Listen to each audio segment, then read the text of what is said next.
Kalau dia ikut pemilu di Amerika, calonnya nggak ada yang beriman. Nggak tahu nanti apakah si Donald Trump, Pak Donald Bebek, atau Hillary Clinton. Nah, kalau saya ikut milih, saya pilih Hillary Clinton, bukan Donald Trump yang rasis, yang anti-Islam. Mudah-mudahan kalah dia. Enggak ada yang amin kan? Untuk kepentingan umat Islam di Amerika, Donald Trump harus kalah. Karena dia sudah menyatakan kalau dia jadi presiden, orang Islam tidak boleh masuk Amerika. Coba. Kalau dia jadi presiden, perbatasan Meksiko mau dia tembok. Jadi yang benci dengan Donald Trump itu semua imigran, dia anti imigran semua, dia tidak hanya dengan Islam semua. Ya. Kalau dia ikut pemilihan di Inggris, ya calonnya non Muslim semua, kecuali pemilihan wali kota. Nah, pemilihan wali kota di Inggris itu beberapa kota sudah ada calon Muslim, karena di Inggris banyak Muslim berasal dari IPB. IPB itu India, Pakistan, Bangladesh. Bukan Institut Pertanian Bogor. Jadi negara-negara bekas jajahan Inggris itu banyak yang datang sana. Kalau yang Muslim ya dari India, Pakistan dan Bangladesh, dan mereka masuk ke sektor terpelajar. Beda dengan imigran yang di Prancis. Imigran yang dari Prancis, yang dari Afrika Utara, itu umumnya masuk ke sektor bawah. Orang yang tidak terpelajar jadi buruh. Tapi imigran dari India, dari Pakistan, dari Bangladesh banyak yang terpelajar profesional. Mereka insinyur, PhD, pedagang, dokter, pengacara, dan sudah ada yang sampai menjadi wali kota, dan sudah ada yang sampai menjadi anggota parlemen. Jadi mereka lebih dihormati di situ, walaupun tidak semuanya. Kalau di Prancis ya makanya sering ada kerusuhan-kerusuhan dari imigran di Prancis ya, karena mereka di daerah-daerah marginal yang kerja kasar.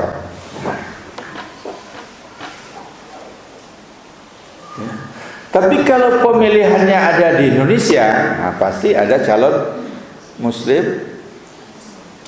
Kadang-kadang Muslim semua, ya alhamdulillah tinggal pilih. Tapi ada yang Muslim dan ada yang non Muslim. Nah, bagi orang Islam, pedoman Al-Quran mengatakan la yattakhidul mu'minuna al-kafirina awliya'a min dunil mu'minin. Enggak boleh ditinggalkan. Itu sudah terjadi di Kalimantan Barat, sudah terjadi dulu. Kalimantan Tengah sudah terjadi. Mana? Ya sekarang sudah terjadi. Sudah terjadi berarti dulu. Ya, sudah terjadi di wilayah yang Muslimnya mayoritas, tapi calon pemimpin Muslimnya kalah karena calonnya banyak.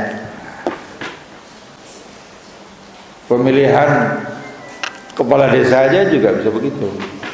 Calon Muslimnya 6, non Muslim 1, ya menang non Muslim. Nah. Jadi kita berbicara perspektif Al-Quran. Kalau berbicara perspektif konstitusi, undang-undang, semua sama, nggak dibedakan. Agama apapun, suku bangsa apapun, semua berhak. Silakan, kita mengakui itu. Umat Islam tidak melarang non-Muslim tidak boleh maju, nggak begitu. Tidak pernah ada begitu, karena itu melanggar undang-undang. Tapi kita hanya mengatakan sebagai Muslim jangan milih yang non-Muslim, itu hak. Jangan dikatakan itu intoleran, itu hak. Orang milih berdasarkan partai aja bisa kok. Ya. Yang pertama syaratnya mukmin. Nah, yang kedua dalam ayat itu tidak hanya sekedar mukmin, ada syarat kedua, yaitu mendirikan salat. Alladzina yuqimunas shalah, yaitu orang-orang yang mendirikan salat. Jadi calon pemimpin itu harus dipastikan orang yang sholat. Nah, pernah nggak selama ini kita menilainya? Pemilihan kepala desa, pemilihan camat, bupati, camat nggak dipilih ya, camat ditunjuk. Pemilihan bupati, wali kota, gubernur, pernahkah kita mempertimbangkan dia sholat apa tidak? Kalau Al-Quran mengatakan alladzina yuqimuna shalah. Jadi kalau ada nanti yang jadi anggota DPR lalu melakukan fit and proper test kepada calon gubernur Bank Indonesia, calon ketua KPK, calon ketua ini, ketua itu, maka tidak hanya agama, ditanya juga tentang salat. Pertanyaannya nggak usah berat-berat. Saudara Muslim, ya, saudara mengerjakan salat, ya, coba baca doa iftitah. Itu saja. Dia baca Allahumma ba'id baini, ya alhamdulillah, berarti dari Muhammadiyah dia. Kalau dia baca wajah tu wajah, nggak apa-apa, berarti dia dari mazhab yang lain. Oh, mungkin ada yang nggak hafal, ya oke lah. Mungkin dia langsung Al-Fatihah aja. Coba baca Al-Fatihah. Kalau Al-Fatihah nggak bisa juga, ya sudah coret namanya. Nggak mungkin dia sholat kalau Al-Fatihah tidak hafal. Tapi kalau lancar, ya kita tanya yang lebih baik lagi. Apakah saudara suka bepergian naik pesawat? Iya. Bagaimana cara sholat di atas pesawat? Nah, apakah saudara berwudu atau tayamum? Kalau dia nggak bisa jawab, berarti nggak pernah sholat dia. Tayamum, bagaimana cara tayamum? Apa? Dengar dia tayamum itu pakai debu gitu ya. Lalu dia wudu, semua anggota tubuhnya pakai debu. Itu berarti dia nggak lulus. Bagaimana kita bisa percaya menyerahkan urusan kita kepada seorang muslim yang tidak sholat? Nggak mungkin. Itu minimal.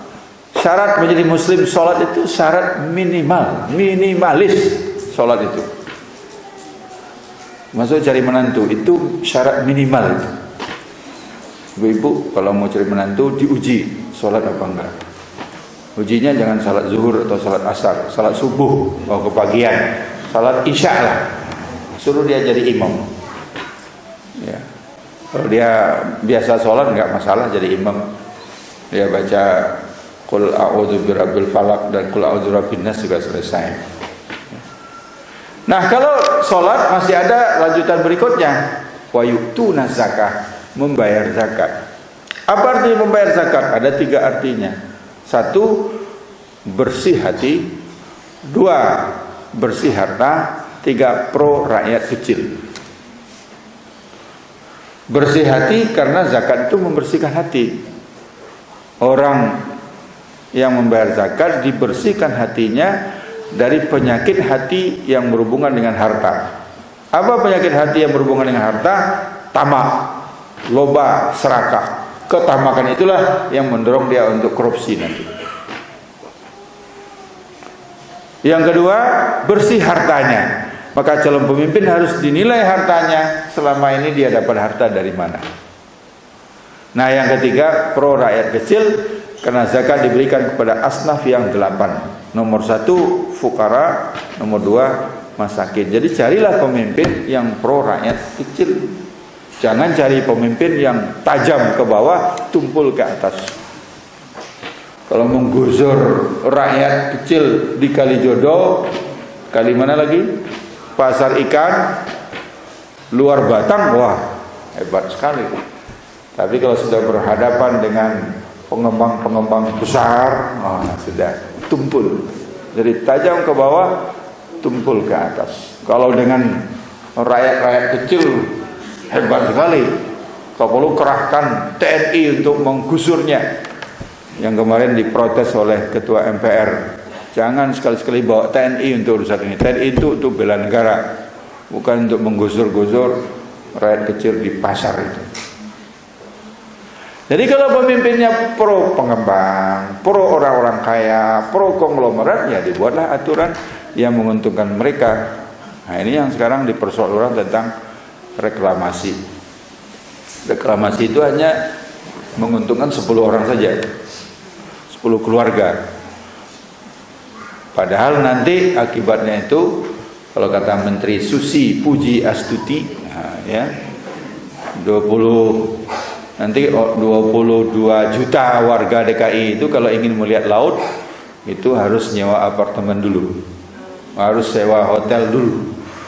Kalau nggak akan bisa melihat laut, karena laut di Jakarta Utara sudah ditutupi oleh apartemen, hotel-hotel mewah. Lalu yang membelanya bandingkan dengan Dubai. Dubai negerinya kecil, dia reklamasi, dan yang mereklamasi pemerintah mereka sendiri. Nah, itu terlepas daripada urusan korupsi atau tidaknya ya, tapi ini masalah siapa yang diuntungkan dengan kebijakan itu. Maka wa yu'tuna zakah, pilihlah pemimpin yang bersih hatinya, tidak akan korupsi, bersih hartanya, dan pro rakyat kecil.